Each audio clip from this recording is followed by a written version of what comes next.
I was a really picky eater. 10-course tasting menu dinners that were coming out of my apartment, this tiny kitchen where I had literally like a tiny block of counter space. If you ask any food creator, they will almost always tell you the food that you see on the screen is always cold. I was making more money at this point from content than I was from my job. Playing poker, I was playing like 6 tables at the same time, quite high stakes during meetings. Don't tell employers that. Today on the pod, we have my friend and former coworker, Michael Ligier. You might know him from his crazy food science and fine dining videos on social media, but as someone who was there from before his creator days and seen his growth since then, I can confidently say he is much more than that. In this episode, we cover how Michael went from being a super picky eater growing up to diving headfirst into the world of food, how his solo pop-up fine dining restaurant concept was a key stepping stone to starting his creator journey, why he strongly believes going viral has nothing to do with quantity or luck, as well as the story of some of our friends staking him in poker for a 5x return, which might honestly be my best investment to date. Michael is one of the most passionate people I know, and I'm grateful to have gotten to know him over the past few years. Throughout this episode, you can feel his energy and enthusiasm for food, art, his supporters, and his ambition. I hope you enjoyed this episode of On the Rise with Michael Ligier. We met in our first job at Uber together, and since then have become friends. We've traveled the world together. I've just been following your journey the last few years, and it's been really cool to have been there from the very early days, gotten the behind the scenes. So really excited to talk to you today. Let's start off with your childhood, your upbringing. Can you touch on how you grew up and maybe like weave food into that? Yeah, I mean, first of all, I'm excited to be on the podcast. I love talking about this stuff, and you guys are awesome. So I'm really excited to be here. My childhood, I think, was a very stereotypical Asian childhood. I grew up in Cupertino for most of my life. I was born in Virginia, but the most of my life that I remember is in Cupertino. So, surrounded by a lot of Asian culture and a lot of Asian food. So that's what I grew up eating. That's the kind of culture that I grew up living. Very hyper competitive environment in the Bay Area. So I think that sort of pressure cooker has mixed results for different people. But for me, I really liked it because I felt like I was surrounded by people that were all so smart and ambitious, and I probably took it for granted in high school, but nowadays I look back on it fondly. But I mean, I think for me, food was never a really big thing for me growing up. I was a really picky eater for a long period of time, like all the way from when I was born up until my sophomore year of college, I would say. I did not eat any foods that were like touching each other. Everything had to be separated, so that meant no sandwiches, tacos, burritos, sushi, salads, all of that stuff. And for me, it felt normal because the way that my mom cooked, because she did most of the cooking, was she did a lot of Asian cooking and put everything on separate plates, and then people would just mix it onto their own plates, which I feel like is a lot of Chinese cuisine. And I just would not mix them. I would kind of keep them separate on my plate. And I grew up and I was like, this is normal. But my parents hated that I did that because it was annoying to go to restaurants. I always had to get special recommendations to like separate out all the food and everything. So food was not a big part of my upbringing. I ate great food. My mom cooks great food, but it was not something that I really fell in love with until college. In college, I think it was, I just decided one day that I needed to stop being picky because I was basically saying everyone else is eating all this amazing food and I am not, and I want to eat that amazing food. So I told myself I'm just going to start eating more things and being more adventurous with my food, and it's paid off. Now I'll eat anything, and now I'm one of the most adventurous eaters that I know. So yeah, I mean, I think growing up in that environment, it was great. It taught me a lot about discipline. It taught me a lot about like that competitive mentality and being ambitious and having goals and kind of trying to reach those goals. There are negative sides to it, obviously, but I really liked growing up in Cupertino, being surrounded by all that, and it kind of really influenced the way that I am today. What caused that? Do you know? Like, is there any event? It seems like your parents weren't the root of it. You just didn't want to eat things put together. Yeah, I mean, I'm not sure, to be honest. I mean, I think it does come from just the way that my mom did the cooking, and they weren't strict initially about me mixing everything on my plate, so I didn't. And I guess I fell into that habit of, I just like my food like this. But yeah, that is, I think if you ask my parents, that would be one of their biggest regrets, is not forcing me to eat my food together. I know a little bit about this story, but I would love for you to just tell a story of what you did in college that got you more into food, and then how that interest led to post college, what you ended up doing first as it relates to food, because you actually you had a couple stepping stones related to food before you really got into content creation. Yeah, I think that there were kind of three or four moments that really stick out to me. The first was that moment that I just kind of mentioned, where it's me just making that decision to stop being picky with food. And I think part of that was I started to eat at slightly nicer places where instead of, just eating in a dining hall, I would go out to eat and I would spend maybe 20 or $30 for myself. And because I was spending a little bit more money, I was basically saying, I have to get my value out of this, otherwise I'm wasting money. So I need to eat everything that I order, and I can't make any special recommendations or can't get any special requests. And because it was generally a little bit nicer places, the food was probably going to be better too. So that was kind of the first moment. It was just me saying, I'm going to stop being picky. But then towards the end of my college time, it was senior year, and I decided, I don't really know how to cook at all. So I wanted to take a food science class as an elective at NYU. And the food science class was really great because it was half lab, which is in the kitchen, learning actual cooking techniques, how to use julienne versus dice and all that sort of stuff. And then it was half lecture, which was talking about the food science and the science behind why certain things happen. Why does meat brown and all that. And that's what really got me excited about cooking. So that's kind of the second point. Then from that, I started to host these dinner parties. And I think it started off as like, oh, I want to cook food for myself. And then it evolved into, oh, I want to cook for my friends. I'll just invite a few people over. I'll make one or two dishes, and we'll see where it goes.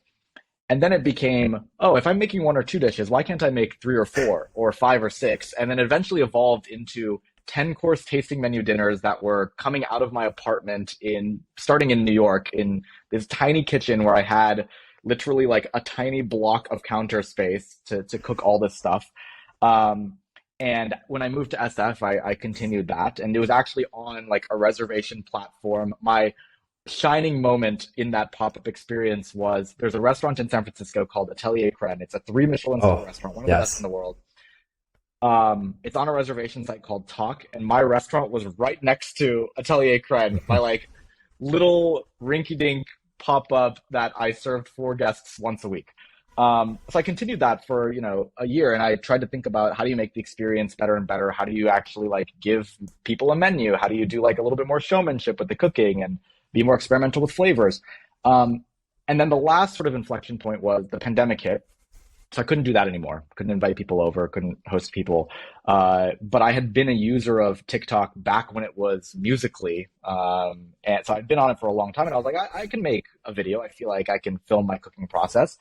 And I did that, and I started to post more content. Some of it did well. And then, once it started taking off, I think the stuff that really took off was a lot of that more experimental cooking, a lot of the both cooking really interesting things that people haven't seen before, but also going to really interesting restaurants around the world that are doing some of the craziest stuff with food. I think that's what's resonated with people the most. So when I think about that food journey, I think that it's those 4 inflection points. It's like me no longer being picky, me taking that food science class, hosting pop-up dinners, and then eventually posting my first few videos on TikTok. I love that. I think I love that because this is a journey of not someone who was born into cooking or loved cooking even to begin with and slowly began to explore. And I actually love in the middle how you were sharing more of your cooking with your friends and how it started as something organic and now it's something you do more at scale and then share it with the rest of the world. I think a lot of people know you as that experimental cooking guy.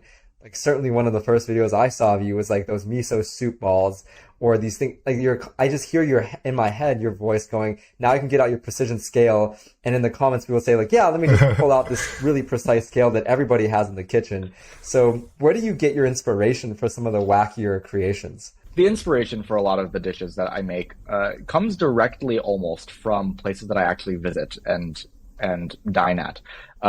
So a lot of the molecular gastronomy techniques come from these two chefs, the Adria brothers, that created this restaurant called El Bulli, and they just basically invented all of molecular gastronomy and continue to be the pioneers in that space.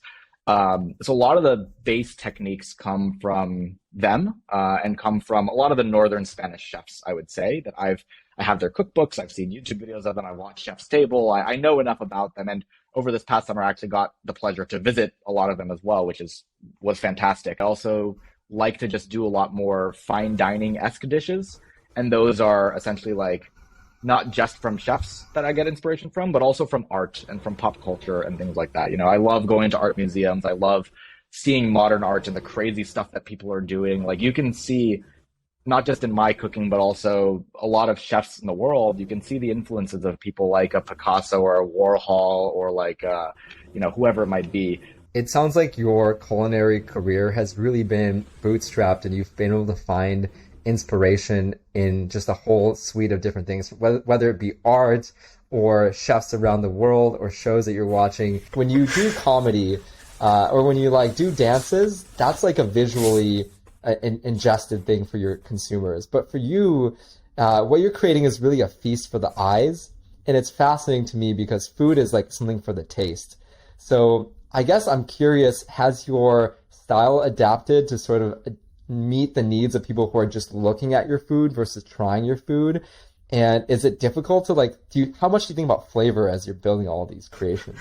Like all your recipes could taste really bad for all we know. They could be awful. For all we know. So what I'm hearing is the question is, do the things that I make actually taste good? I do think that there's a balance. Like if you ask any food creator, they will almost always tell you the food that you see on the screen is always cold.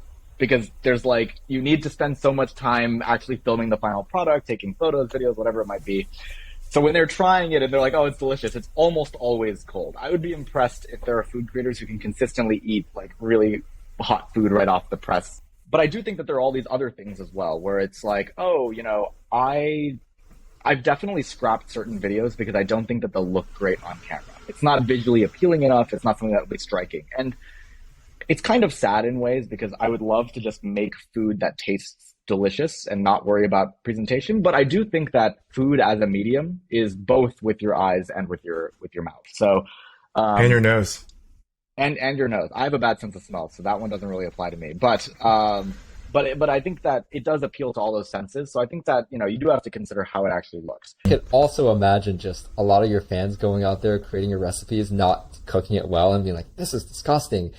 Do you ever get any of those kind of comments? This is why I don't. Yeah, I don't really, because the stuff that I do, most of the stuff that I do is quite complex, and most people do not make it at home anyways.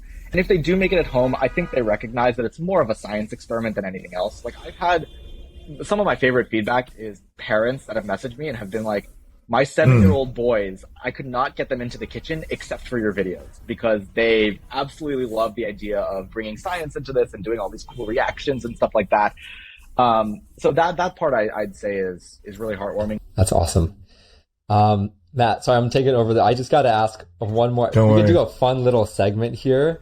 I would love to just go through. You're like one of our big creators on the pod, and I know as a creator you get a bunch of fun comments about the work, not to mention you create a bunch of fun content. So I'd love to play a little can I read through some of these comments and give me your reactions to it? And also at the end of it, I'd love to hear some of the best comments you've seen. Sure, let's do it. First comment, too much math. What are you thinking to that? That comment always surprises me because you use when you're baking things, you're using math to an extent. It's the same sort of math. You're just multiplying one thing by another. I intentionally make it sound like it's harder than it is, though, with percentages and things like that so that people get thrown off. So understandable comment. I really love this next one. It's on your video of you making some Gordon Ramsay recipe that says, can Gordon redeem himself? The top comment is, you can't judge Gordon. He judges you. And then the second one is probably not 10 out of 10 because you made it, not Gordon Ramsay. Clearly it's kind of a light critique, but what do you think when you read something like that? Generally, how I approach comments that are negative or critiquing in some ways, I usually just ignore it for the most part. You can't let those things get to you. But in this case, I think it's valid. I'm doing a rating on a Gordon Ramsay recipe. I've done this now 3 times on different recipes and been to his restaurant. And each time I get that comment, like, oh, Gordon didn't make it for you. Like, of course Gordon's not going to make it for me. How hard is it to get Gordon Ramsay to actually cook for you? Yeah. I'm not going to be able to do that. This is as close as you can get. And I will stand by that. You know, I think if I'm making everyone's recipes and like they put out a recipe and I'm the one that's making it, then I feel like that neutralizes it. So it's like normalized across all the videos. So I think it's okay. You're like so active in the comments. I think it's really sweet that you respond to a lot of people. Like someone said, "Can I get a woohoo for my finals?" and you responded to them. Have there been like what are the comments that really stood out to you? Whether it's like sweet, weird, upsetting, like any of those that come to mind? My favorite comment of all time is on my most viral video ever, which is my molecular salad video, and it was Lil Yachty commenting on it. No way. Yeah, it was the precision scale joke that I made, and Lil Yachty was essentially like, haha, I love that scale joke. And I was like, this is a great comment. That was probably my favorite like funny comment, because it was just so random that Lil Yachty was commenting on some like random food video that he sees on his TikTok For You page. The most like heartwarming comments I think are the ones on, I would say, like fine dining-ish videos where it's people that are like, you know, I've never explored this world, but I'm adding this to my bucket list and I would love to go once in my life. And I think to me that's like really great because fine dining can feel so esoteric. It can feel so pretentious at times. But then you like look at it and you're like, oh, this is a $300 meal. People spend $300 on concert tickets that are the same length and time, same sort of experience.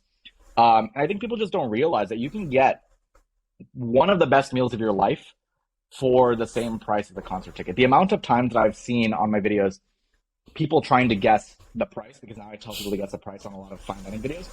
And their guesses are always like, oh, I thought it was going to be like $5,000 for this meal. But like you can go to Copenhagen. My favorite restaurant in the world is this restaurant called Alchemist in Copenhagen. It's 50 courses. It's 7 hours long. And it costs $550. And I'm like, that's a whole day right there. And you're paying $550 for possibly the coolest dining experience of your life. So I always love seeing the comments of people who are just like, you know, I thought this was pretentious. And it is. Fine dining is very pretentious. Don't get me wrong. But it's not completely unreachable for a lot of people. Like you can save up money and you can go have that experience once a year, once every 2 years, whatever it might be. And it's just a really special experience. And I love that I'm able to share that with people. And I love that I'm able to help out these businesses and get people to get excited about those businesses. So those ones are some of my favorite comments too. I want to ask, all right, this is getting a little deep now. Right. I have a story. I actually have a story. I remember this, exact moment. You had me, I think, Kwok over at your place. This is in 2020 at some point. You were like experimenting with some recipes for your upcoming ampersand meal that was coming up. I remember you made us duck and you also made us this octopus dish. Both are pretty fire. I remember you had this like mini light box because you were like, I need to take some photos of this dish that I'm going to post. And I remember like the amount of precision you had to the detail of the photo, the way you were cooking it, the way you're describing the dish, like how you came up with the idea. And then also at this time, I remember you telling us like, when you do these ampersand meals, yeah, you charge people money, but you were telling us how like you actually run it at a negative. So you don't actually make any money. In many cases with all the fancy ingredients, you're doing it at a loss and it takes you like 2 days to do. So even at that moment, I could tell you had so much passion for this and you were doing it out of this like, I don't know, deep love you had for food. And then also just from getting to know you over the years, I know you have like similar levels of obsession for other things, like whether it's poker, soccer, EDM. So when I like view you as an individual, I view you as like this very passionate person. Do you know where that comes from? Like, were you just born that way? Can you point to specific moments where you just became this like obsessive type person? And I mean that in the most positive way. I think I've been like this from a very young age. And I think it was unhealthy at a very young age in the sense that I grew up and I would, start playing RuneScape and MapleStory. Those are the first two things that I got really addicted to at a young age. And over the summers, my parents would go to work and I would just be at home and I would just play like 14 hours straight or something like that. It was nuts every single day. But I just became obsessed with it. And I think as I've kind of gotten older, I've realized, oh, that obsession just kind of changes over time. So it started off with RuneScape and MapleStory. Right now it's food, but there were periods where I was really obsessed with like chess, or there were periods where I was really obsessed with whatever it might be. Um, so I think it's something that I've always had, I would like to say, but I also think it's something that I've nurtured over time and I've realized is kind of like a strength of mine. So for example, in high school, I think a lot of people really focused on grades and test scores and things like that. And I didn't really. I was really into like speech and debate and those sorts of things. So I just like spent all my time doing that and I just loved it and I got pretty good at it. And I think taking that approach of like, even though I'm in this really competitive environment where everyone is focused on academics and doing all these sorts of things, if you take a little bit of time to go carve your own path a little bit, my grades suffered and my grades weren't super great, but I had a lot of fun during that time. And that might be why I enjoyed my high school experience more than most people. But, I noticed that I get really obsessed and really passionate about things. And I decided, okay, I'm just going to lean into it. I'm just going to make this a strength of mine. I'm going to dedicate myself to smarter things over time. So, instead of gaming a ton, I would switch that over to something more productive, like speech and debate in high school, or now making content and doing stuff with food that actually brings in revenue and is supporting me now. So I think like it's just been something that I've always done, but I've kind of leaned into it more recently. And I've realized that if I focus that passion and obsession on things that are worthwhile, then it can produce pretty amazing results. I've noticed some, I don't know if this is an explicit technique you use, but I catch myself watching your videos like 3 times just because the end sounds very much like the beginning. I gotta ask, is that an explicit thing you're doing? Yeah, there are actually, if you look at any one of my videos, there are a lot of very explicit things that I've been doing, which I've seen contribute to more consistent playtime over time. So one of the techniques is looping. Another one is, for example, now I add text at the beginning of my videos, like on the screen itself, because there are a lot of people who don't actually listen to audio, and I want them to know what the video is about, at least the first line, the hook. The third thing is I'll now add in sound effects, which I didn't do before, but like a little ding or a little cash out or something like that when you're talking about something, it refocuses people's attention. Another one is just asking questions. On every one of my fine dining videos, like I said, I ask, guess how much this costs? And you'll always get people in the comments guessing how much it costs. It's good for engagement. It gets people excited. And they wait till the end because they want to know how much does it actually cost. So there are a lot of little techniques that I've been doing recently and experimenting with more. I'd say my first year and a half on the platform was more just like, oh, what's the type of content that I personally want to make? What does well generally? And then this past, I would say 6 months to a year has all been, what are the little micro optimizations that I can do now to really make these videos take off consistently? And that's why, if you asked me a year and a half ago, I probably would have said, oh yeah, going viral is pretty random. You don't really know. But now I'm like, this is a formula. You know how to do it. You can look exactly at the metrics and see why it's not performing and so on and so forth.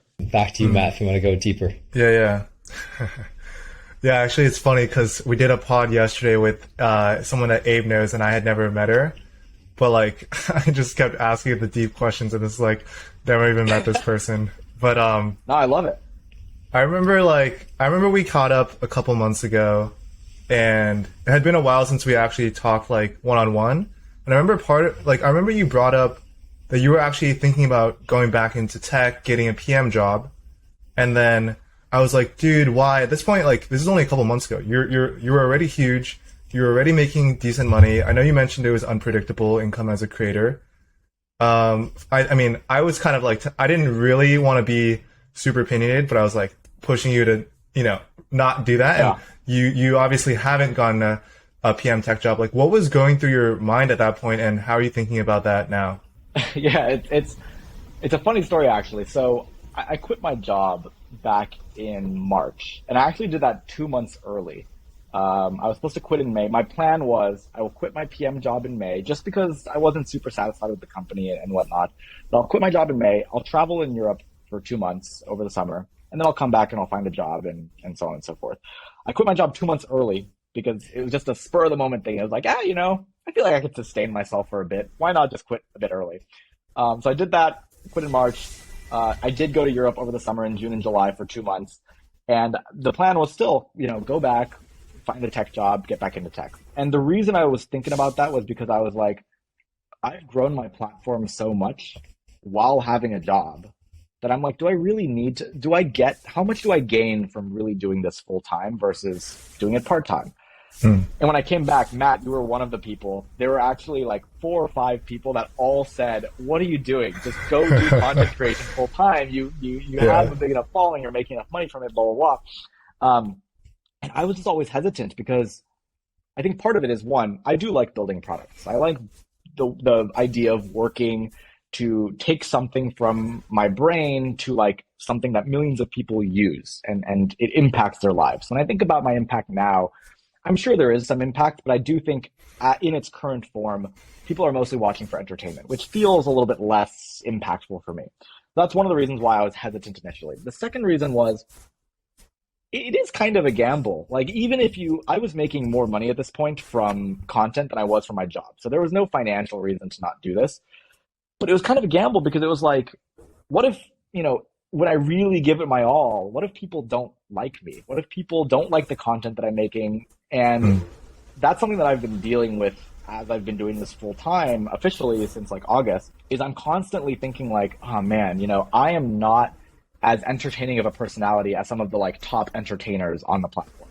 I'm not as good of a cook as a lot of the cooks on the platform that are real chefs.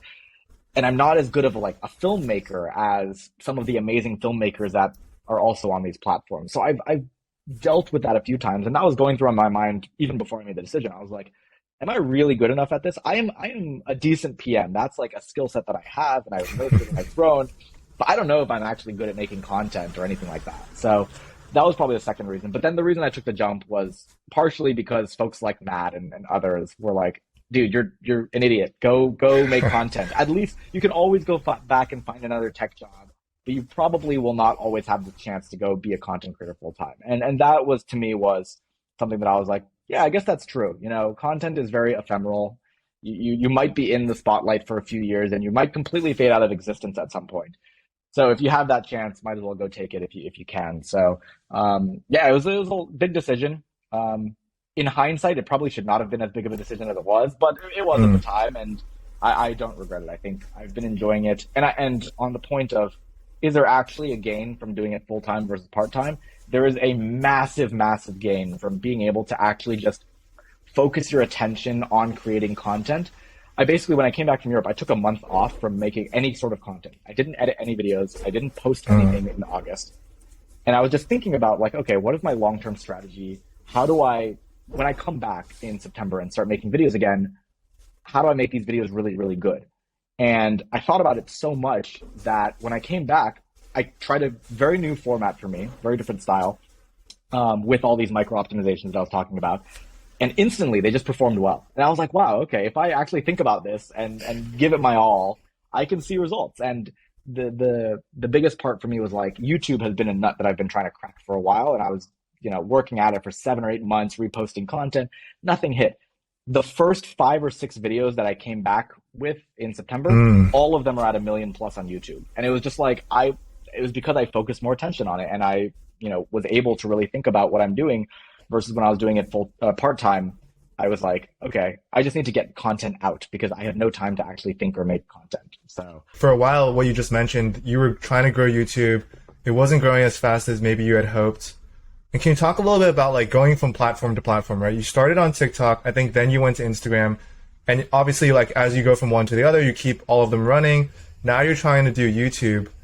Like, what are some of the lessons you've learned as you go from one to the other? And also, when you're starting from scratch, what's your mindset like? Because you've already made it work on one platform, but each platform's different. So do you know that it's going to work if you put enough time in, or is there a bit of that uncertainty?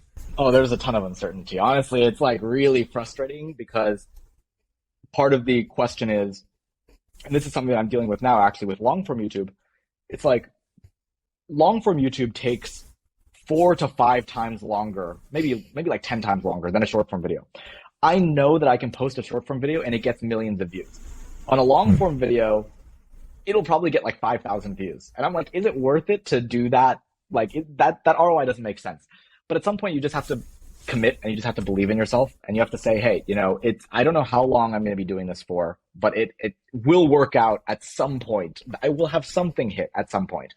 And that was kind of the case with YouTube Shorts initially. Like Instagram was pretty easy from TikTok. Those two track pretty closely. Like if you track the performance of a video on TikTok, it almost is identical on Instagram.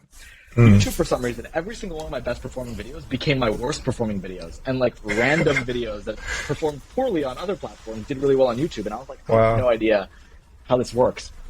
But then you just kind of go back to the fundamentals of like, what makes a good video? What do people want to watch? And why will people stick around? And I think on TikTok, they might reward the shock factor a little bit more, but YouTube rewards watch time. Like I want someone who will watch this video to the end. And it's very easy to see. Once I increased watch time 5%, the views went up 10x or something like that, So if you think about all of us at some point we're PMs, product managers, good money, very like structured career path, right? You just climb up the corporate ladder and there's like these inherent ceilings when you're in a role, right? As a senior product manager, this is your band of compensation, but also your responsibilities. You can move up. As a creator or someone that's self-employed, it's just completely the opposite, where you're playing this, like I like the term the infinite game from, I think there's this book called The Infinite Game. It's like the idea that it's a game that you play just for the sake of staying in it, and it's for the journey and the process. And like your earning potential as a creator is pretty much infinite. So how do you think about your career now where you can do whatever you want, you can make as much money as you want, and then you're basically choosing, you have maximum freedom in terms of your career. So like, where do you see that going? Yeah, that's a big question that I have been thinking about a lot lately. And I think ultimately I want to get back to building products. I think that that's something that I really, really enjoy, but I don't think that that involves me going back to a company, at least in the short term. In the long term, I don't know, who knows? I could completely become irrelevant and who knows. But in the short term, the way that I'm thinking about it is obviously I want to grow my presence and I want to continue to grow my following on Instagram and on YouTube and on TikTok and all those sorts of things. But more than that, I think the next steps for me are spinning off certain things into full-on businesses and running them basically as startups. So for example, this food club that I've been touching on, mentioning, whatever, it'll start in SF and it'll be focused on me. But if it goes well, I'd love to hire someone part-time to launch events in New York and in LA and in Miami and in London and wherever, and just kind of turn it into this food membership essentially. Like imagine everyone had a card that they could get all these like exclusive access to reservations at, they get all these loyalty points, they get whatever. And they get all these in-person events as well of just this big food community. That's one thing. Another thing is like, now that I've shown that I can create restaurant content that gets millions of views, can I turn that into something where it's like a rival to something like Yelp or a rival to The Infatuation, where there are more engaging ways to look at and find out about restaurants nowadays than just an article, an article and photos. Video is an easy way. It's 1 minute max, and you get a sense of these are all the courses I ate, and this is how I felt about it. So there are a lot of ideas that are in my head just about how do I go back to building products that impact not just my followers, but like people outside of it. But I think what excites me is I think in the past, companies would build the product and then have to go out and find product market fit and users and all that sort of stuff. I think that's flipping, and I think that that's going to be a trend more and more. I have the audience. How do I use that to build products? Because that's ultimately what I enjoy doing and what I think I'm good at. So that's kind of the end goal in the future. I will continue to make content and obviously build out a team and make it a little bit more lightweight on my end and all that sort of stuff. Because right now I'm still doing all the filming and editing. But in the future, it's how do you build out these businesses as actual full-on startups that impact people and people use daily and really love? On the topic of success and growth and stuff, right?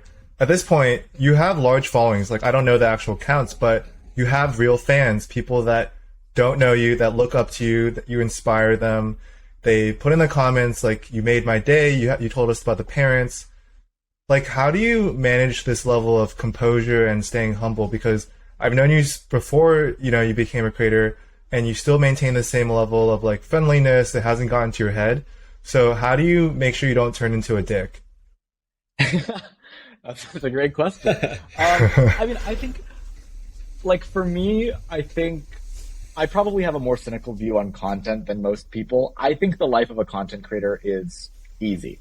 I think it's very much if I don't want to do anything today, I don't have to because I can make a video tomorrow and like that's fine. And no one is really pushing me to be on any sort of schedule. It's not like a startup founder where the business will completely crash if I don't work every single day because your income comes from brand deals, for example, where it's like, oh, I'm going to get those brand deals regardless. I don't have to, I could just stop posting content. I could still probably get brand deals for another year and it would be fine. So I think part of it is like, for me, the content role of content creator is easy. Two, it's very ephemeral. Like it can disappear in a second. You could completely lose your following for something that you do or for something that, you just fade from existence. And I think that I have not taken that for granted. And I constantly am thinking like, holy crap, this is crazy that I have this many followers. And I'm so grateful that I have these followers and that I have built this platform that resonates with people. And I think once you start to see people not as people, but as numbers, that's when it starts to go to your head. You're like, oh man, I have 10 million people following me. I can get it anywhere, blah, blah, whatever it might be.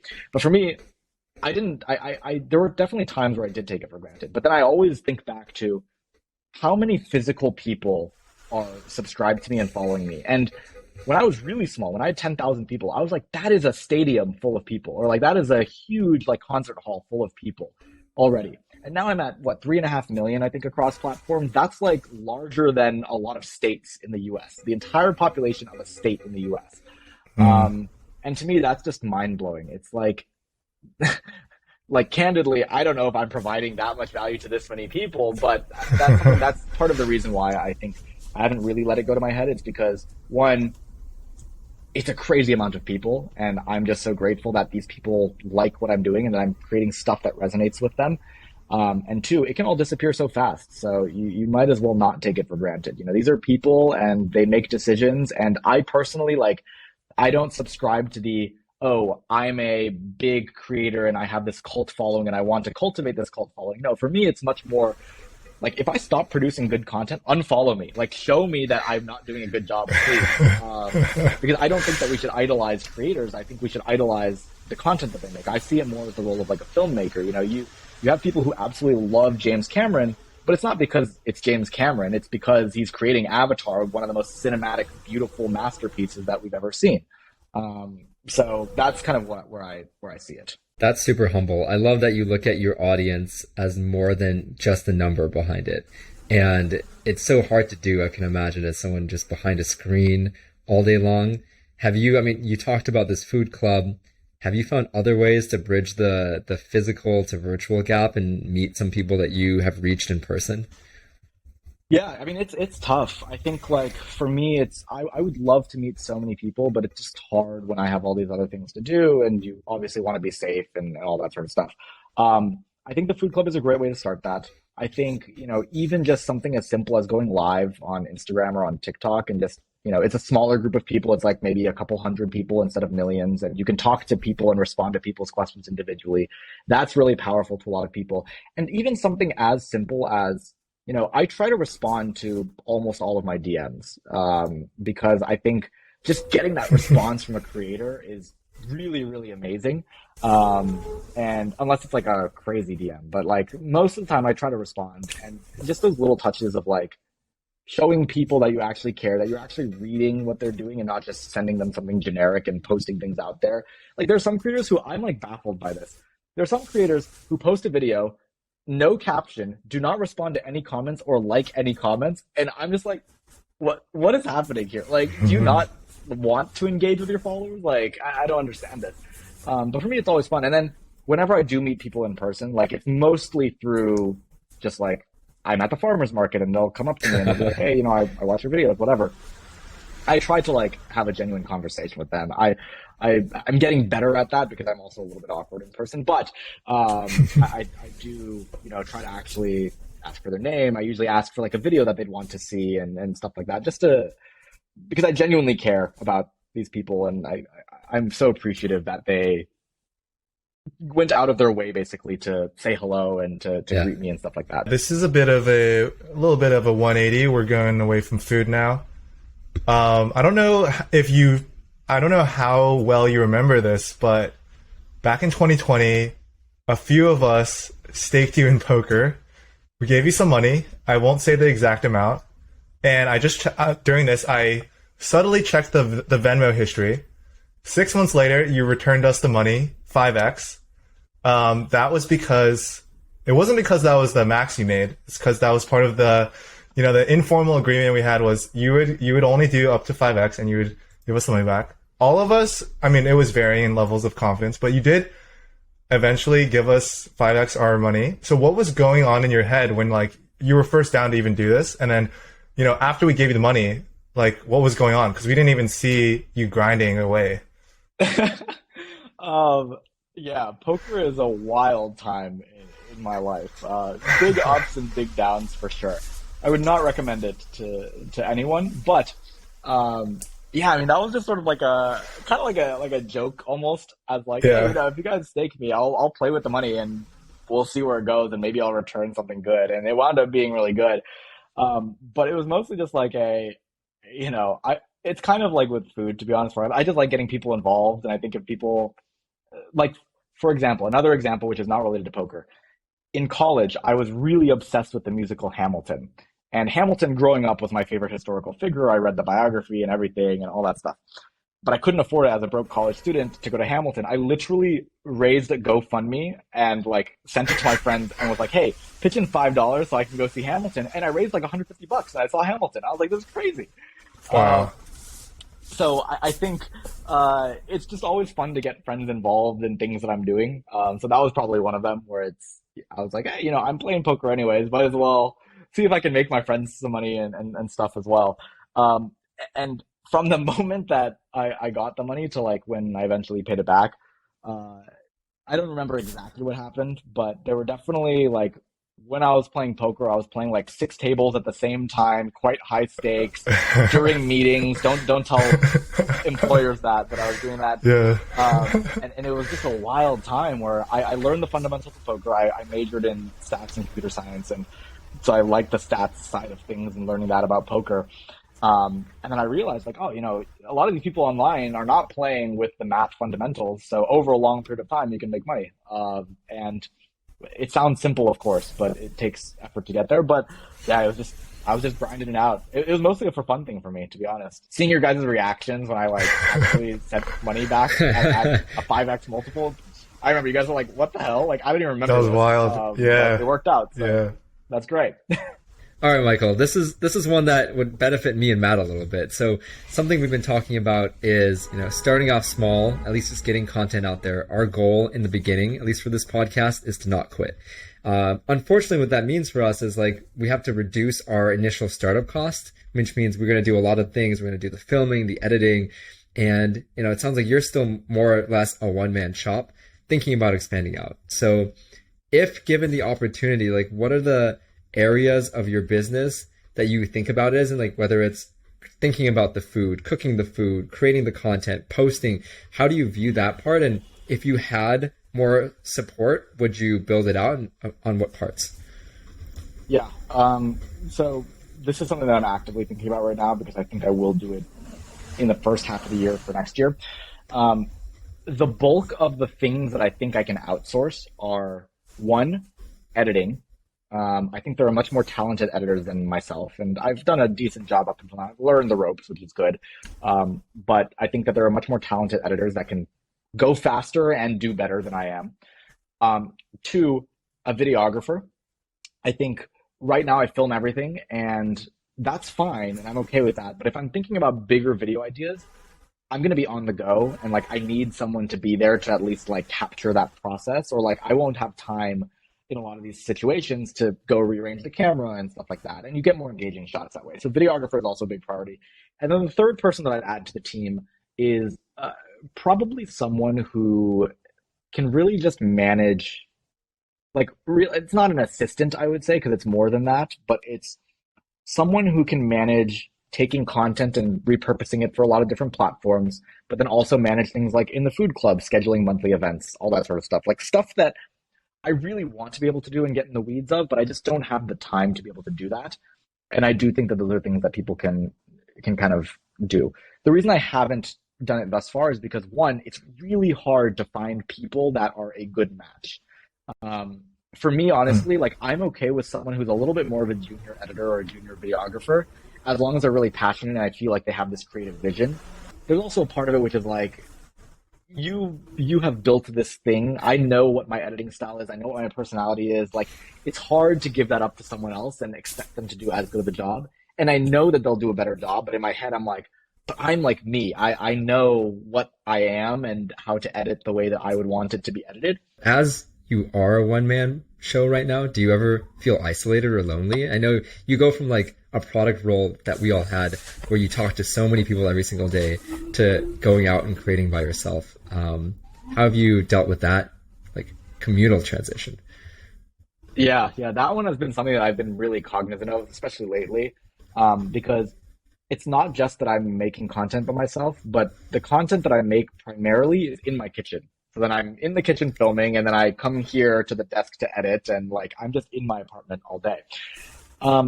I think part of it is just being very mindful of I need to go out and hang out with people. So I need to schedule a few things a week to see people. Actually, this past 2 weeks, before, 2 days ago, I hadn't seen anyone that I knew in person for like 2 weeks because I went to like Mexico City, and then I came back and I was sick for a little bit, and then I went home to Cupertino because my parents were going to my sister's graduation, so I was just at home by myself with the dog, and then I came back and I didn't see anyone for a few days. So I was like, oh man, I didn't see anyone for 2 weeks, and that sort of thing is just something you have to keep in mind and keep top of mind. And as long as you're actively saying, okay, I'm going to go meet people and reach out and be a little bit more proactive in that, then it's usually okay. But you do have to put some thought into it. How do you think about structuring your day? Because you kind of are doing food content, but there's so many different parts of the process. So how do you think about structuring your day given like you're your own boss now?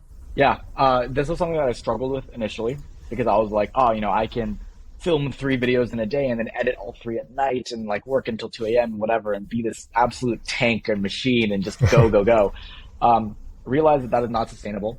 So my new strategy, which I've been doing for the past month or two now, is I have certain days where are filming days and then certain days are editing days. And keeping those 2 tasks very separate allows me to really get in the mindset of, okay, I need to be filming today. I'm going to be in the kitchen, cooking, doing these sorts of things. I need to get ingredients. I can get them all at once. And then the next day is editing. And I'm like, okay, I don't have to worry about anything in the kitchen. I'm just going to be on my laptop. I'm going to be editing and I can just crank out these videos.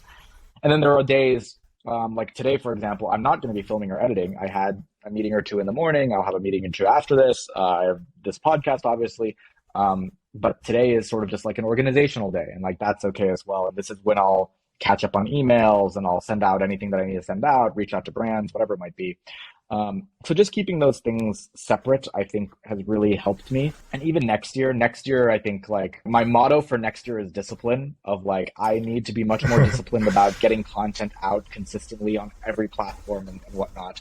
And I think next year, even when I do that, it's still going to be the same structure of like, I'm still going to film on certain days. I'm still going to edit on certain days, but it'll just be a little bit more on those days. One of the things I've really enjoyed about doing this pod so far is we're starting out with our friends, and so we just know things about the guests coming on the pod that not the everyday fan would know. So would love to close with you telling the story of why you eat a chocolate chip cookie every night, and maybe also talk about your favorite cookies. Okay. So I would like to clarify that statement. I don't eat a chocolate cookie every night. I eat milk and cookies of some sort almost pretty much every night. Like I would say every night since I was like every night since I was like a kid. I think I am not really a habitual person. Like I don't think I have great recurring habits. I don't go to the gym as disciplined as you do, Matt, and I don't think that those habits are really instilled in me. I kind of just do things as I want to do them. But the one thing that I've stayed for some reason throughout all this time since middle school, I would say, is every night before I go to bed, at some point during the night, I will have some form of cookie and milk.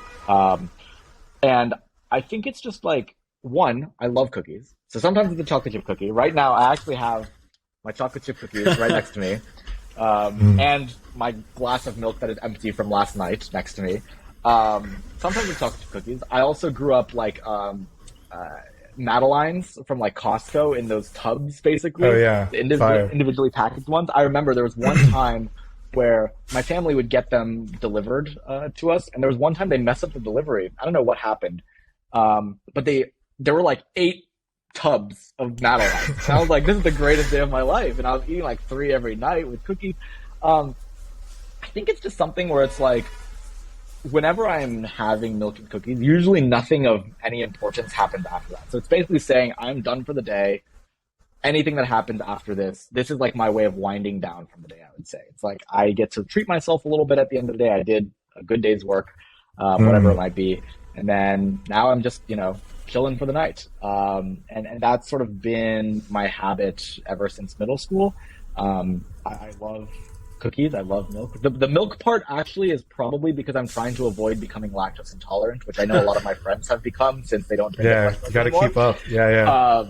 Yeah. You got to keep up the milk consumption. But no, it's just been a nice ritual that I've done throughout my life, and I think that probably the reason why I've kept it up is because it's a nice way of rewarding yourself and then saying, I'm done for the day. This is it.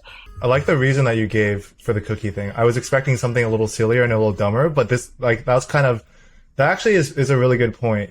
Thinking about the day, setting an end to it, having this ritual so you can, wind down and stuff. And sometimes like the day actually ends earlier. Like I haven't been productive since 4 p.m. But like that's the actual mark of like nothing will happen beyond this. I am getting my milk and cookies. I'm gonna sit down and watch some YouTube videos of like British YouTubers that I like and whatever, and that's it. That's my day. Let's close with this last question.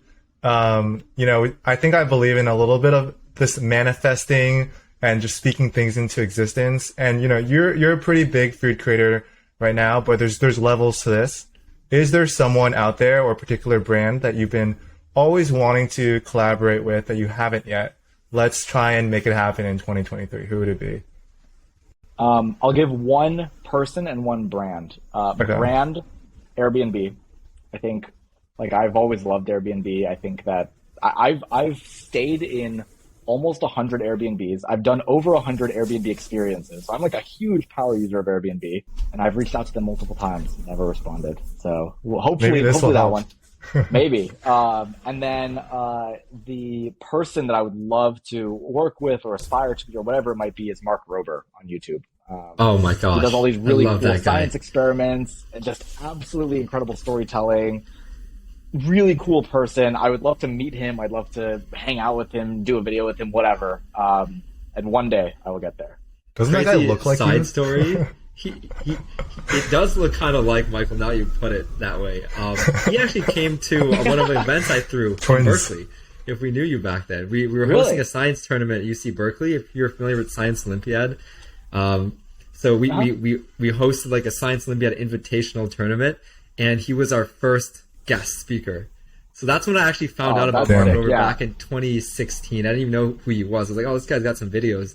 And now he's blown up. He's huge. I don't know if you've seen these. These are like off pod stuff now, but I saw a video of a guy who went to a grocery store, bought a lobster, and instead of cooking it, raised it and told its entire life story.